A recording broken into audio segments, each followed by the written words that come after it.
आप लोगों ने अक्सर एक चीज सुनी होगी कि कड़ल पड़ गया, नस पे नस चढ़ गई या पट्ठे पे पट्ठा चढ़ गया। इस कंडीशन को क्रैम्प्स कहते हैं। क्रैम्प्स की कंडीशन खवातीन में मर्दों की निस्बत काफी ज्यादा होती है और ये एक आम मसला है। हर घर में किसी ना किसी को कड़ल पड़ता आपने अक्सर सुना होगा, देखा होगा। इस वीडियो के अंदर मैं डिटेल से डिस्कस करूंगा ये होता क्यों है, कैसे होता है और इसको आप घर में रह के किस तरह से ठीक किया जा सकता है। क्योंकि ये एक बहुत ही ज़्यादा तकलीफ दे अमर है। जब भी आपको कड़ल पड़ता है कुछ सेकंड से लेकर कुछ मिनट तक का ये प्रोसेस होता है और आपको शदीद दर्द होता है। अगर आप सोए हुए हैं और आपको ये मसला होगा तो आपकी इतनी ज़्यादा नींद डिस्टर्ब होगी कि आपको उठ के बैठना पड़ेगा और बाकायदा कई लोग इसकी वजह से चीखें भी मारते हैं। इस वीडियो को एंड तक लाजमी देखें ताकि आपको अगर ये मसला है या आप किसी जानने वाले को मसला है तो उसको फ़ायदा हो सके। क्रैम्प्स को समझने के लिए, कड़ल पड़ने को समझने के लिए पहले ये समझना ज़रूरी है कि हमारे मसल काम कैसे करते हैं, मसल का एक्शन होता किस तरह। अब आपने अज्यूम करना है कि ये मेरा मसल है, इसको बाइसेप कहते हैं। मैंने इसको ऐसे मूव करना है, फ्लेक्स, इस पोजीशन को कहते हैं फ्लेक्शन। मैंने इसको टाइट करना है। तो होगा ये कि मेरे दिमाग से एक सिग्नल जाएगा, एक न्यूरोलॉजिकल सिग्नल जाएगा, इस पट्टे को सिग्नल देगा कि टाइट हो जाओ। और ऑपोजिट साइड पे इसके जो ऑपोजिट मसल है पीछे, उसको सिग्नल जाएगा कि रिलैक्स हो जाओ। तो ये वाला मसल रिलैक्स हो जाएगा, ये टाइट हो जाएगा, मेरा बाजू मूव हो जाएगा। इसके अगर ऑपोजिट मैंने करना है तो दिमाग इस पट्टे को सिग्नल देगा कि टाइट हो जाओ, इस पट्टे को सिग्नल देगा रिलैक्स हो जाओ, तो मेरा बाजू खुल जाएगा। इस चीज को रिफ्लेक्स आर्क रिफ्लेक्स एक्शन कहते हैं। और ये सारी मूवमेंट हमारे दिमाग के कंट्रोल में होती हैं, हमारे वॉलंटेरिली कंट्रोल में होती हैं। होता क्या है कि कई दफा जब भी हमारे इनवॉलेंट्री, हमारी ना चाहते हुए ये पट्टा टाइट हो जाता है, इस चीज को क्रैम्प्स कहते हैं। और ये ज्यादातर आपके ये पीछे वाले पट्टे में, थाई के पट्टे में, या आपकी पिंडली और पाँव के पट्टों में ये कंडीशन ज्यादा होती है। खवातीन में ये मसला मर्दों की निस्बत ज्यादा देखा जाता है। अब ट्रेडिशनली किया ये जाता है जब भी किसी को कड़ल पड़ता है, मैं लेट सपोज मैं ऐसे लेटा हूँ, मेरे इस जगह पे कड़ल पड़ा है, अब मैं क्रैम्प आया है, शदीद दर्द हो रही है, तो किया ये जाता है कि इसको जबरदस्ती ऐसे सीधा कर लिया जाता है, या कोई बंदा इसको स्ट्रेच करा देता है।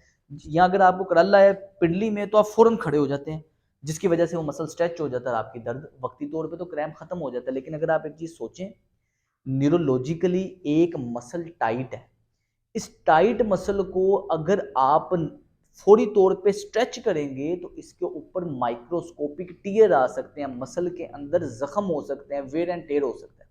इसलिए जब भी आपको क्रैम्प आए, आपने फौरी तौर पे इसको इस तरह स्ट्रेच नहीं करना। स्ट्रेचिंग से आपका क्रैम्प तो फौरी तौर पे खत्म हो जाएगा, लेकिन आपको इसके काफी ज्यादा साइड इफेक्ट्स आने के चांसेस हैं।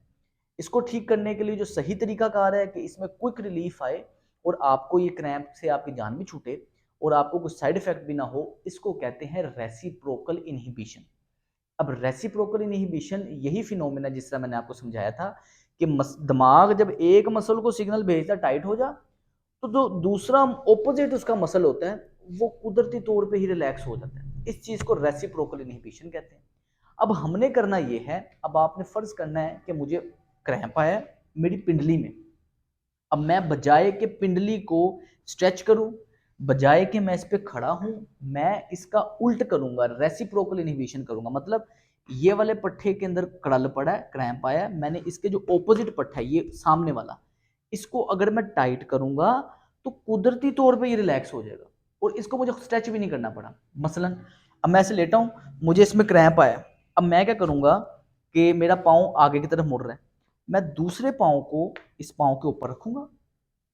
अब ये जो नीचे वाला पाँव है जिसके अंदर मुझे कड़ल लाया था, इसको मैं अपनी तरफ खींचने की कोशिश करूंगा। सिर्फ मैंने खींचने की कोशिश की, इस जगह से मेरे दिमाग को सिग्नल जाएगा, ऑपोजिट मसल खुद ब खुद रिलैक्स हो जाएगा। सुनने में अजीब लग रहा है, लेकिन अगर आप करके देखेंगे आप देखेंगे कि फौरी तौर पे विदाउट साइड इफेक्ट आपका ऑपोजिट मसल रिलैक्स हो जाएगा और ये आपका कड़ल पड़ना खत्म हो जाएगा, नस पे जो नस चढ़ी ठीक हो जाएगी। पिंडली के लिए दोबारा सुन लें, इधर आपको क्रल पड़ा है, अकड़ाव आया, आपने ऑपोजिट लेग इसके ऊपर रखी है, इसको अपना हल्का सा इसको अपनी तरफ खींचने की जैसे मैं कोशिश करूंगा, ये मेरा मसल टाइट होगा जो ये फौरन रिलैक्स हो जाएगा। इसको जैसे रिलैक्स होगा आपने इसको पकड़ लेना ताकि आपका ये मसल रिलैक्स हो जाए, ये बेहतर है। दूसरे नंबर पे अगर किसी को हैमस्ट्रिंग में, ये पीछे थाई में क्रल पड़ता है, खड़े हुए किचन में अक्सर हो जाता है, इस तरह ज्यादा देर बैठे बैठे उठते हैं तब अक्सर खवातीन को मसला हो जाता है। आपने करना ये है, बजाय के टांग को सीधा करें, ऐसे कड़ल लाया, ऐसे आपकी टांग इस तरह हो जाती है, शदीद दर्द हो रही है, दूसरी टांग इसके ऊपर रखें और टांग को सीधा करने का जोर लगाएं। जब आप सीधा करने का जोर लगाएंगे तो ये थाई के मसल टाइट हो जाएंगे, आपका वो जो रेसिप्रोकल प्रोकर इनहिबिशन वाला फिनोमिना है वो, उसकी वजह से आपके ये मसल रिलैक्स हो जाएंगे और ऑटोमेटिकली आपका क्रल जो आपका पड़ना था वो ठीक हो जाएगा। कभी भी ये गलती नहीं करनी, फौरी तौर पे खड़े नहीं होना, फौरी तौर पे स्ट्रेच नहीं करना, इससे आपको ज़्यादा नुकसान होगा। अब ये क्रल क्यों होते हैं? हमारी खुराक के अंदर कुछ ना कुछ ऐसी तब्दीलियां होती हैं जो कि हमें ये क्रैम्प्स वगैरह आने की कंडीशन को बढ़ा देती हैं। सबसे पहले कैल्शियम मैग्नीशियम इम्बैलेंस हो जाता है। हमारे जिस्म के अंदर कैल्शियम और मैग्नीशियम एक ख़ास तनासब के साथ ख़ास मिकदार में मौजूद होती है। जब भी इसके अंदर किसी वजह से इम्बैलेंस आता है, मतलब कैल्शियम की मिकदार ज़्यादा हो जाती है, मैग्नीशियम की मिकदार कम हो जाती है, आपको क्रल पड़ना स्टार्ट हो जाते हैं, या मैग्नीशियम की मिकदार ज़्यादा हो जाती है तो आपको क्रैम्प पड़ना स्टार्ट हो जाते हैं। अब सबसे पहले आपने कैल्शियम को समझना है। हम कोई भी सप्लीमेंट लेते हैं उसके अंदर कैल्शियम मौजूद होती है, दूध के अंदर कैल्शियम मौजूद होती है। हम जितने मर्जी खुराक वगैरह खाते हैं तो हमारा फोकस ये होता है कि हम कैल्शियम की इंटेक ज़्यादा रखें।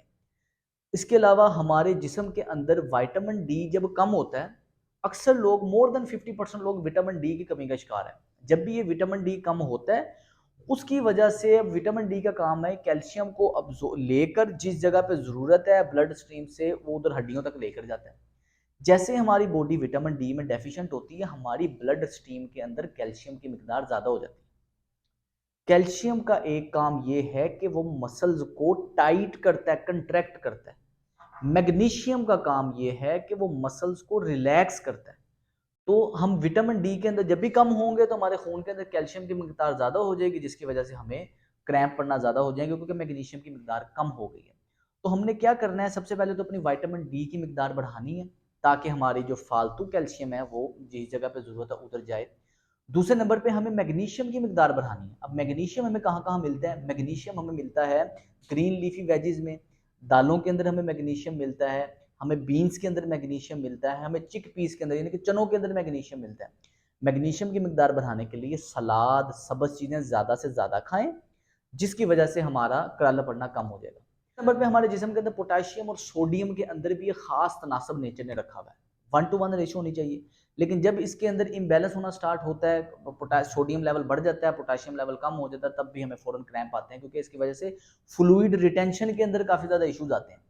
होता ये है कि जैसे हम कोई भी कार्बोहाइड्रेट ले रहे हैं, रोटी खा रहे हैं, गंदम खा रहे हैं, चावल खा रहे हैं, उसकी वजह से भी हमारे जिस्म के अंदर सोडियम की मिकदार बढ़ जाती है। उसके अलावा जो टेबल साल्ट हम खाते हैं, नमक खाते हैं, उसकी वजह से भी सोडियम की मिकदार बढ़ जाती है। और जो पोटेशियम है उसकी मिकदार कम हो जाती है, हमें क्रैम्प्स आना स्टार्ट हो जाते हैं। तो आपने क्या करना है, पोटेशियम की मिकदार को बढ़ाना ज़रूरी है। पोटेशियम कैसे बढ़ता है? इसके लिए भी आपने अपनी खुराक के अंदर ग्रीन लीफी वेजीज लाजमी खानी है, यानी कि हरे पत्ते वाली सब्जियां खाएंगे, हमारी पोटेशियम की मिकदार बढ़ जाएगी। अब आप ये देखें, मैग्नीशियम की मिकदार के लिए भी हरे पत्ते वाली सब्जी हैं, पोटेशियम की मिकदार को बढ़ाने के लिए भी हरे पत्ते वाली सब्जियां। मतलब जिन लोगों को कड़ल पड़ता है वो अपने इस कंडीशन को ठीक करने के लिए सब्ज पत्ते वाली सब्जियां, सलाद लाजमी खाएं। इसके अलावा जो लास्ट चीज़ है वो ये है कि हमारा जो ब्लड है नेचर में अल्कलाइन होता है।